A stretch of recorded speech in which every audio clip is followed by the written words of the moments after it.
Hello guys, আজকে আবারও চলে এলাম একটা নতুন ব্লগ নিয়ে। আজকে তোমাদের সাথে একটু কাজ করার ভিডিওগুলো শেয়ার করব। সংসারে যা যা কাজ আছে সেগুলো শেয়ার করব। প্রতিদিন তোমাদের সাথে একটু হয়ে যায় কাজগুলো, সেগুলো শেয়ার করি।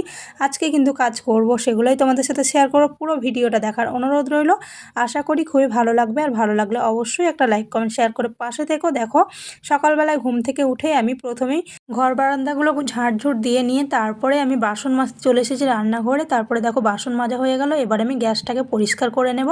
আর প্রতিদিন রাতে রুটি হয়, সেই জন্য গ্যাসটা বেশ অপরিষ্কার থাকে। আর সকালবেলায় উঠে কিন্তু বেশ ভালো করে পরিষ্কার করে নিতে হয়, সেই জন্য দেখো ভালো করে পরিষ্কারটা করে নিলাম। তারপরে দেখো দেওয়ালগুলোও বেশ সুন্দর করে একটু মুছে নিলাম। আমি কিন্তু প্রতিদিন দুবেলা এই দেওয়ালগুলো কিন্তু পরিষ্কার করতেই হয়, তার কারণ তেলে ছেটা পড়ে, সেই জন্য নোংরা হয়ে যায়, সেই জন্য চারিদিকটা একটু পরিষ্কার করে রাখার চেষ্টাই আর কি। তা করতে করতে দেখো বাসি কাজ সারছি, আর এদিকে আমার ননদের নাতি এসে দেখো চলে এসেছে। সেই খরগোশটা এসেছে আমাদের বাড়িতে, তাই বলছে দিদুন বিস্কুট দাও, আমি খরগোশকে খাওয়াবো। তাই বলে দেখো গুড়গুড় গুড়গুড় করে চলে যাচ্ছে। বিস্কুট দিলাম, নিয়ে যাচ্ছে এখন খরগোশকে খেতে দিতে। এদিকে খরগোশটা তো বেরোবে না, সে তো গাড়ি রাখার ঘরের মধ্যে দেখো সে দিয়ে গেছে, কিছুতেই আর বেরোয় না। ওই যে দেখো মুখ বার করছে, আমার যা বিস্কুটটা দিচ্ছে আয় আয় করে ডাকছে, আর এদিকে ও বেরোচ্ছে না। তাই আবার ও এদিকে ধরার চেষ্টা, ধরবেই। এই যে দেখো বলছে ও খরগোশ খাচ্ছে না, তাই ও নিজেই বিস্কুটগুলো খেয়ে নিচ্ছে। তাই দেখে আমরা কিছুটা হাসাহাসি করছি। তারপরে দেখো ধরেই নিয়ে আসলাম খরগোশটাকে, আমি ঘর থেকে বের করে নিয়ে আসলাম। আর ধরে নিয়ে এসেছি বলে ও তো খুব খুশি। দেখো ধরে মনে হচ্ছে চটকাবে, ধরে কেমন করে ঠোকা মারছে। খরগোশটা কিন্তু আমাদের না, হ্যাঁ পাশের বাড়ির খরগোশ। চলে আসে প্রতিদিন, আর সকালবেলাতেই চলে আসে, বিস্কুট দিই খায়, খেয়ে আবার হয়তো ঘুরে ফিরে চলে আসে।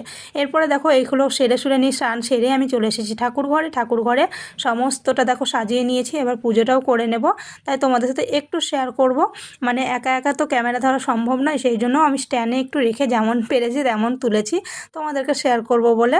তারপরে দেখো আমি এবার পুরো পুজোটা সেরে নেব। আরতিটা ভালো করে দেখানো হয়নি, ওই একটু একটু দেখিয়েছি তোমাদেরকে, এটুকুই শেয়ার করে তোমরা দেখো।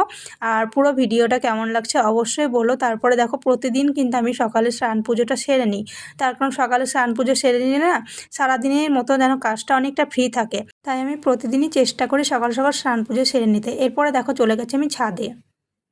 হ্যালো বন্ধুরা, সবাইকে জানাই শুভ সকাল। দেখো আজকে স্নান পুজো সেরে চলে এসেছি তোমাদের সামনে। তাই দেখো ছাদে এসেছি জামা কাপড় মেলতে, তাই এখন কথা বলে ভিডিওটা বানিয়ে নিই। এতক্ষণ সকালে তো পুরো বাসি কাজ টাজ সবই আজকে একটু একটু করে তোমাদের সামনে তুলে ধরলাম, পুজোটাও একটু তুলে ধরেছি। তারপরে পুজো টুজো করে নিয়ে এখন আসলাম ছাদে জামা কাপড় মেলবো, এরপরে হচ্ছে চা বানাবো। তাহলে চলো সঙ্গে থেকো, আমি জামা কাপড়গুলো মেলে নিই, তারপরে আবার যাবো নিচে। আর ভিডিওটা পুরো দেখার অনুরোধ রইল, আশা করি তোমাদের খুবই ভালো লাগবে। ভালো লাগলে অবশ্যই একটা লাইক কমেন্ট শেয়ার করে পাশে থেকো। তারপরে দেখো জামা কাপড়গুলো মেলে নেব এক এক করে, তারপরে নিচে যাব। নিচে গিয়ে প্রথমে চা হবে, চা নামিয়ে তারপরে ভাতটা বসিয়ে দেবো। রান্না তো করতেই হবে তাই না বলো, সকালবেলায় যা যা কাজ থাকে আর কি সেগুলো সেরে নেব। এরপরে জামা কাপড় মেলে নিচে চলে এসেছি। এরপরে দেখো চাটা বসিয়ে দিয়েছি। চাটা বানিয়ে আমি আর আমার শাশুড়ি মা ছেলে ছিলাম বাড়িতে সকালবেলা। মেয়ে তো পড়তে গেছিলো, আর হাজব্যান্ড কাজে চলে গেছিলো সকাল সকাল। আজকে ভোরবেলাতেই গেছিলো 4টের সময়, তার জন্য চা খাওয়া হয় না, আমরা তিনজনাই খেয়েছি। তারপরে দেখো আমি রান্না বসিয়ে এবার ভাতটা নামিয়ে রেখে একটু ব্রেকফাস্ট বানিয়ে নিলাম, মেয়েরা খাবে সেই জন্য। এটা হচ্ছে পাস্তা বানিয়ে নিয়েছি। পাস্তাটা কিন্তু নতুন স্টাইলের বানিয়েছি, তোমাদেরকে রেসিপিটা পুরো শেয়ার করিনি। এটা একটু মশলা দিয়ে বেশ বেশ জুসি জুসি পাস্তাটা দারুণ লাগছিলো খেতে, কিন্তু মশলাদার বেশ ঝাল মশলা সব রকমের ছিল, খেতে কিন্তু দারুণ লাগছিলো। তারপরে দেখো আমি পাস্তাটা রান্না করে নিয়ে বাকি রান্নাগুলো সবটা সেরে নিয়েছি। এদিকে দেখো কলাইয়ের ডাল রান্না করেছি, আজকে নিরামিষ শনিবার। আর এদিকে পাঁচ তরকারি আর ডালের বড়া আর হচ্ছে আলু পটল ভাজা, এগুলোই সমস্তটা দুপুরে লাঞ্চে বানিয়ে নিয়েছি। এরপর আবার দেখো গ্যাস মুছে পুরো রান্নাঘর পরিষ্কার করে বাসন টাসন মেজে পরিষ্কার ঝকঝকে করে রেখে তারপরে তোমাদের সামনে আসলাম। ভাবছি যে এতক্ষণে কাজকাম শেষ হলো, দেখো নিঃশ্বাস ফেললাম।